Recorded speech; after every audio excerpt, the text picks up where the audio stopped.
Hi, welcome back to the channel, and we're on the boat again today. You won't need your seasick tablets because it's nice and smooth in the garage here today.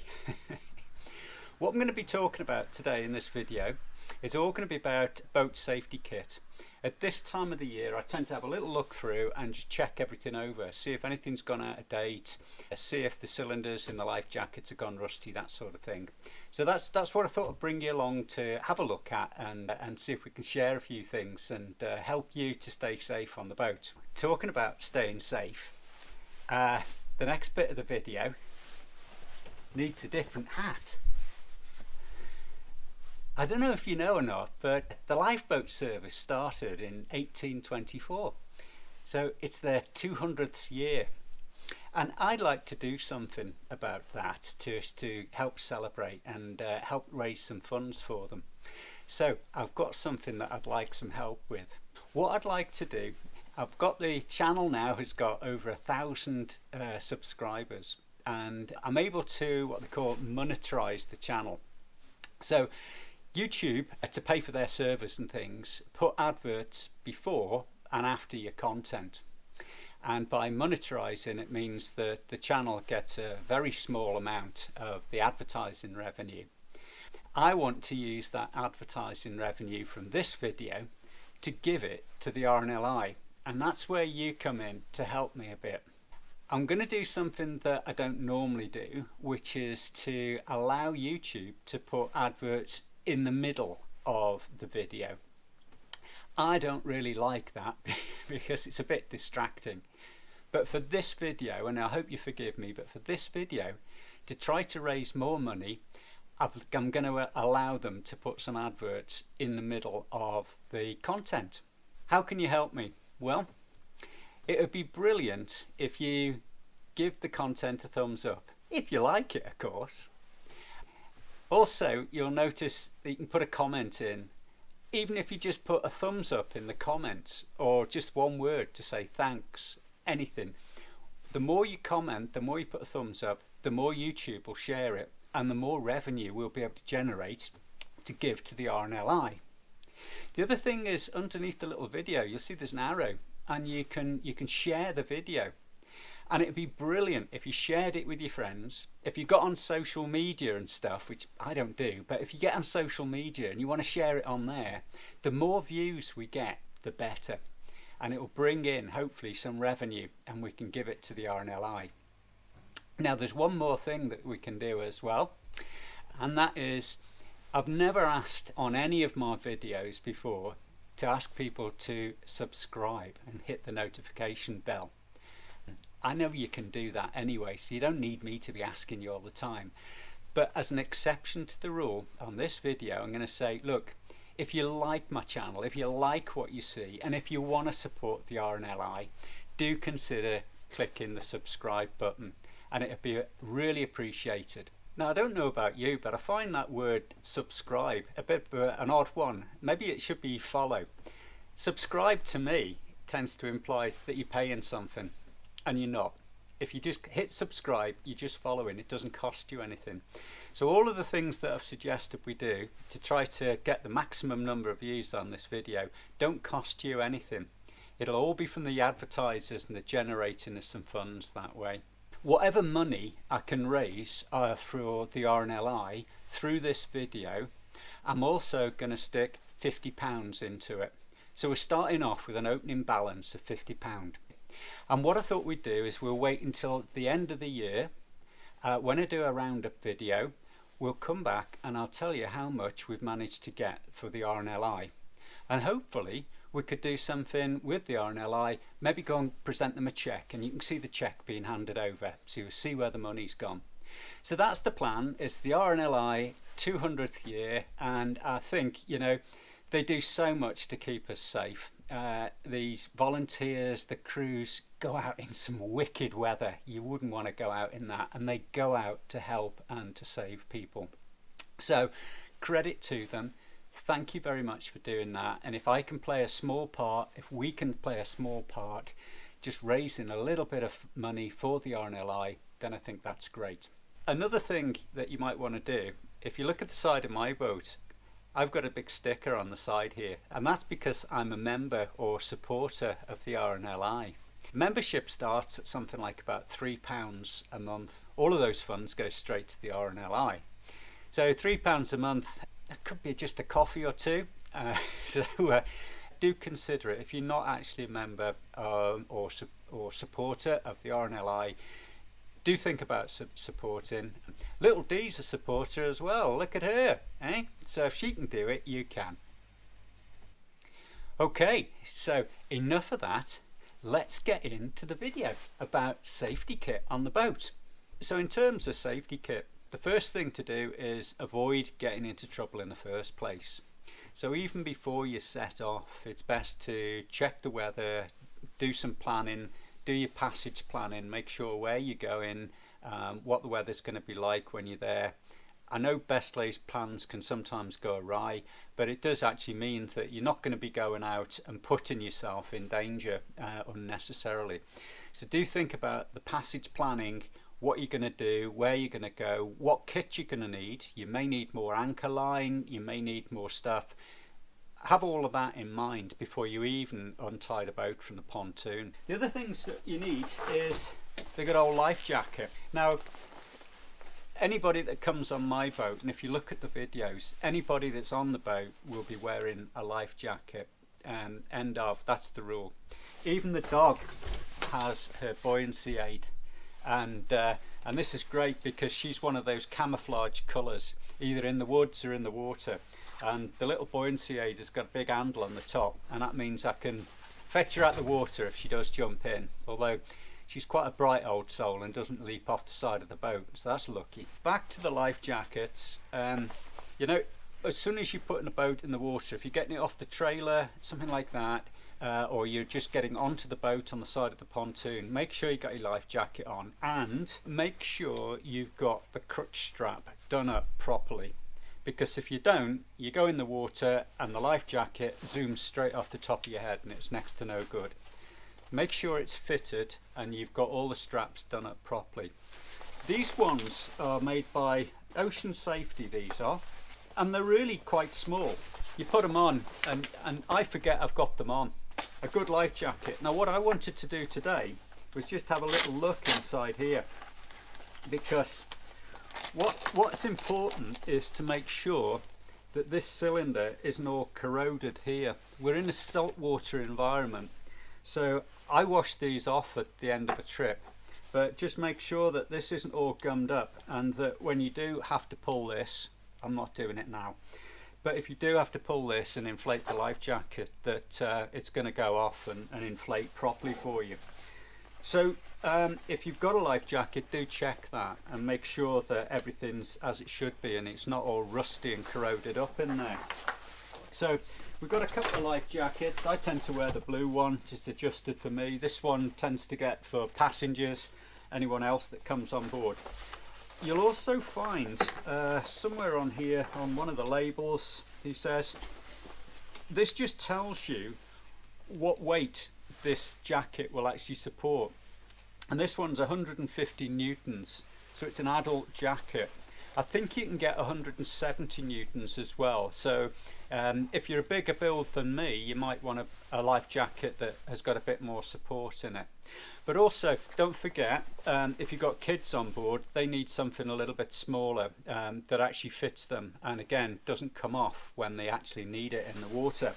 So life jackets and buoyancy aids, something important. I've got another buoyancy aid that I use on the kayak rather than the life jacket. That's easier to get back in the kayak without a big inflated jacket, so that's also something to be considering. So that's our life jackets. Now the next thing to ensure you've got on the boat, or at least I make sure I've got on the boat, is some good warm clothing. And up the front here I've got my my big jacket. So I normally have a big warm jacket there. Even in the summer, you know, the wind can blow up and it can get a bit chill. I tend to feel the cold, so I make sure that I've actually got something warm stashed away inside the boat there. The other thing that I've got, and is really useful, is I usually keep a stash bag. Usually it's a waterproof bag, and I roll that up and put that in the front as well. And in here I keep some stuff like some spare trousers, another woolly fleece, another fleece there, change of clothes basically. And that's just in case, you know, you're sort of heading out and you take a wave and you get drenched, you know, or worse still if you've fallen in.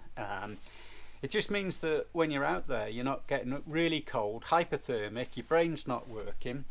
You don't have to go in to go and get changed. You've got a change of kit on the boat. And I think that's really worth having. So that's part of my safety gear that I actually have on the boat. The other thing that I wanted to talk about a little bit was the radios. I've got a fixed radio here. This particular one has got the GPS built into it, and it's got the red distress button here. You do need to have a radio course, and you need to have the course to tell you how to operate this and when to operate it. People like the RYA do the course. You can do the course online. There are plenty of people that actually offer it, and it's worth doing. Get yourself some good radio etiquette. Sometimes you'll be listening on channel 16 and you hear some people either calling another boat or calling the Coast Guard, and their radio etiquette is pretty grim. A fixed radio on the boat, and before I head out, or probably just as I'm going out, I usually make some arrangements to call the marina. So I'll call them on channel 37 or 80. I think they're the two channels that they use at Myla. I'll just make a few arrangements with them and give them a call, just to make sure that the radio is actually working. If it's not that, listen on channel 16, and if everything's quiet and that there isn't a distress going on and a mayday situation or a pan, you can call the Coast Guard and ask them to do a radio check. So they will do that for you, but keep it very, very brief. It's just mainly, can they hear you, can you hear them? That's all it's about. We've got the radio here. I also have on board a portable as well. So this radio is registered with Ofcom, and it's registered to the boat. So you'll be given an MMSI number and a call sign number, but these are specific numbers that are related to this radio set on this boat. And so with that, if you press this distress button, it will actually let the Coast Guard know who it is and exactly where I am.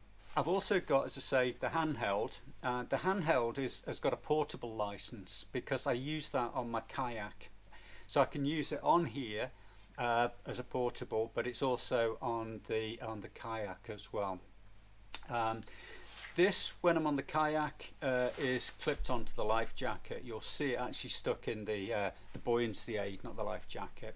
And so it's always on me. If I go over, at least I can make a call. It's a waterproof one. The other thing about it is that it's got a rechargeable battery in it. It's got a good life on it. So should my electrics go down on the boat and I can't use this, I've also got the little portable as well, which helps. We do need to know where we are, just if we need some help.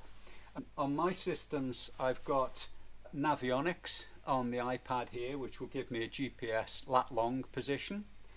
The depth sounder also has GPS lat long, so we've got that on there, and the radio has got GPS lat long. So there's plenty of sources of knowing exactly where you are in the GPS system. I also carry my chart as well, and should everything die off and the batteries fail, or we've got some major problem, at least I can work out where I am. I also have, from the good old days, a little Garmin and handheld. Used to use this when I was walking and for cycling and things like that. But what I've got on the Garmin at the minute is the Garmin Sea Maps. See if it'll wake up. So we've got the Garmin Sea Maps on there. Don't know if you can see that. I've got waypoints and things in here as well. So if the fog came down, if my electrics went down, I've still got something that runs off AA batteries, has got some waypoints, and I stand a good chance of navigating my way back to port safely. I know it all sounds a little bit, you know, belt and braces, what if, what if, what if. That's just the sort of person I am, just making sure that if something goes wrong, what's the backup plan? So plenty of ways in which we can use things for navigation and find our way back and know exactly where we are. The next thing I wanted to do was just have a look at the fire extinguisher. This is clipped behind the main cuddy here, the main console. I have got a second extinguisher, but that's in the camper van at the minute, but generally I put that on the boat if I was going out. This one says that it expires at the end of 2025. So I've got another couple of years on this one before we'll probably have to replace it. Again, it looks in good order. It's not gone rusty and corroded. I've had it on board for probably about 4 years now, so they must have quite a good shelf life. And obviously this is the right one for using on petrol and that sort of stuff. On boats that are a lot bigger than this one, you'll probably have some big trumpet horns on the roof. I haven't got an electric horn on here. The horn that I use is this. Just as I should have warned you about that in case I burst your speakers. It's just a blow horn. It always works. Okay, the only time it's not going to work is when I've run out of breath, and then I probably don't need it anyway. But if you get the aerosol ones, quite often I've seen that they've gone, you know, you use them once and they just seem to not work again. So I've just gone for the standard horn. So if we get in fog or I need to alert somebody, you know, you can do the nautical signals. You can give it the number of blasts for turning left, turning right, I'm going astern, or you can give it 5 blasts to say, what on earth are you up to? I'm over here, you know, look out. So make sure that you've got something on board that always works to raise some awareness that you're actually here. A bit like having a horn on a car, I suppose. Also, we got the first aid kit, and what I'm going to do today is run through and have a look and make sure that things haven't run out of their sell-by dates. And I know in here somewhere we've got a packet of these seasick tablets, and I think they expired. Yeah, they expired at the end of last year, so we'll get some new ones of those. I don't know if it make any difference if they're a year or two out of date, but just to be on the safe side, we'll get some new ones. So I'll run through everything, make sure everything is sort of in date, and I've got everything that I actually need in here. The other thing that I carry in the front of the boat during the season when I'm using it is a bottle or two of fresh water. You don't want to dehydrate out on the water, and if you are going to take something like a paracetamol or whatever, or a travel sickness pill, you want to wash it down. So we've got some water on board. Now, what I did notice was that the little bag that I take out on the kayak, the salt's got to these things, and as you can see, it's broken off the little tag. So I'm going to have to somehow, and you might be able to put something in the comments for me, how I can get the alloy things to start to work again. Otherwise we'll just have to cut this open and put all the first aid stuff into a different bag. But this is the one that goes out in the kayak, and it does get a bit wetter than the stuff in the boat here. The next thing that's really worth talking about is the kill switch. We've got a kill switch for the main engine, the main outboard, and a kill switch for the little auxiliary at the back there. The auxiliary one is actually on the little auxiliary there, and if I was using the auxiliary, I'd be sat at the back and I'd hook it onto me. With the main outboard, I tend to clip this onto my belt because I tend to be sat right next to the controls here. Often as not, you can lift an arm up. Well, if I could lift this arm up, you know, I've had an accident, but wave to somebody or do something in the boat here, and it's easy if you put it round your wrist to pull it out and the engine stops. So I tend to stay sat. If it's rough, I'll be sat down and I'll have this clipped to my belt. So if I do go over, it's going to stop it. But it does mean that I've got my hands free to operate things just here. But if the weather's rough and I'm motoring, it's always on. The other thing that I carry and have when I'm on the boat is my tool here, and there's a sharp knife on that, a very sharp knife. I have that onto my belt, so if I did go overboard and I did get a rope around me, I've got something that usually there's a little cord on here so that I wouldn't drop this and lose it. I can cut myself free should I be in that situation. So taking a knife to make sure that you've got something for going overboard. I think I've mentioned on one of the videos before, there's a magnetic compass up the front, so a steering compass, so we've also got that too. I mentioned to begin with planning and how much fuel you've got. When I'm on my trips, say down in Cornwall, I tend to have a 5 litre jerry can up the front here as a just in case. So that either top up the auxiliary engine, or I could top up the main fuel tank with an extra 5 litres to maybe get me back if I was desperate. There are 2 larger tanks, 12 litre tanks at the back of the boat there, and I've never used more than 3/4 of one tank, and I always carry 2 tanks, fresh tanks in the morning when I go out. I've got plenty of fuel there. Again, it's one of those things that I tend to do and make sure that I probably take too much fuel out, to be honest with you, but I'd rather have more than run out. I've also got a second fuel line, so I can run things completely independent. You know, if I get a hole in the fuel line, if I get contaminated fuel, I can swap over to the second tank with another fuel line and see if we can get things going again with that. Anchors. I've been checking, making sure that my anchors are okay. I've got 2, I've got a CQR and I've got one of the folding grapnels. I also have here a little drogue or a sea anchor.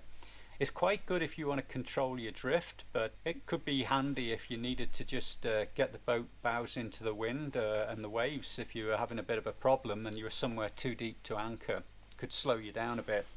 On this boat I've got probably more chain than I actually need, so I've got a good long length of chain, and I've got at least 50 meters of rope onto the anchor, and up the front here, I think I've run through before in another video, there's more rope up the front there to make sure that we've got more and more rope to put out if we need it.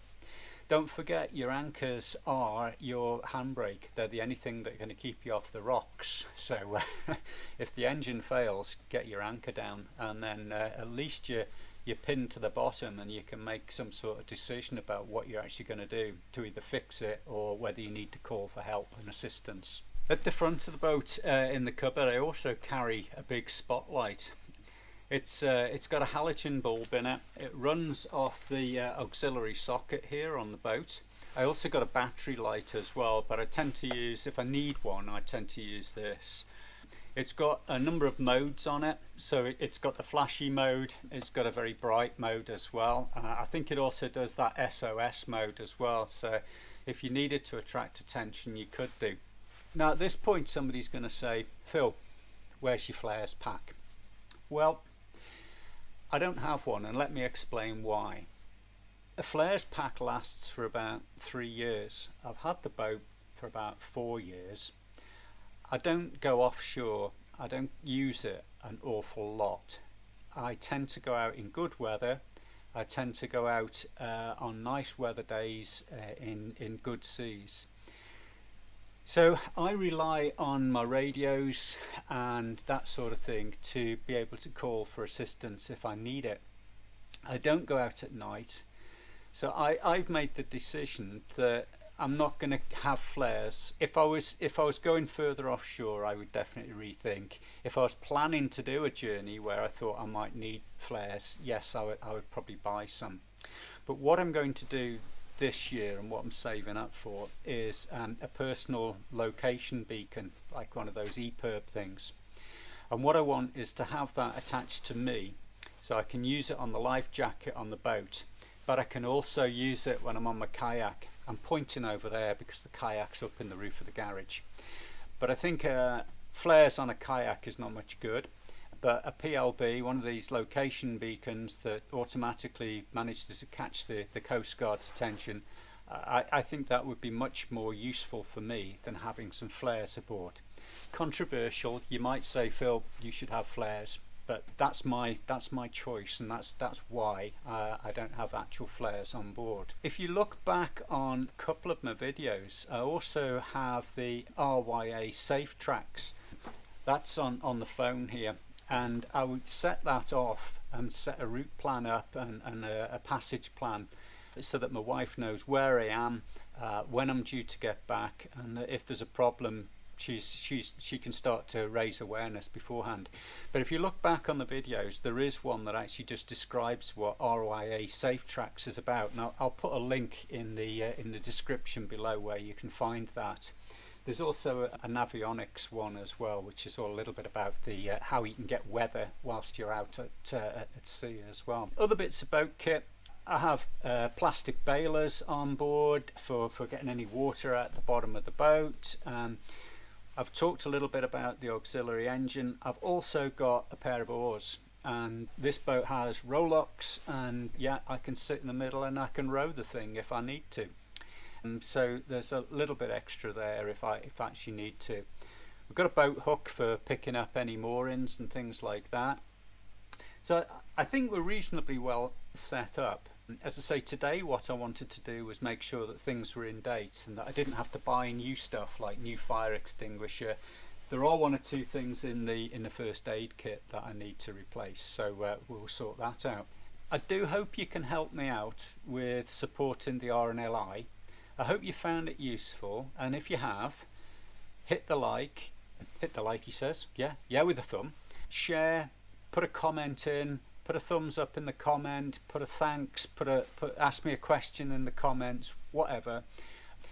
Do consider subscribing, following. It's not going to cost you anything, but all of that will help to generate views, help to generate advertising revenue for YouTube, of which the channel gets a small cut, and all of that plus my £50 can go off to the RNLI at the end of the year.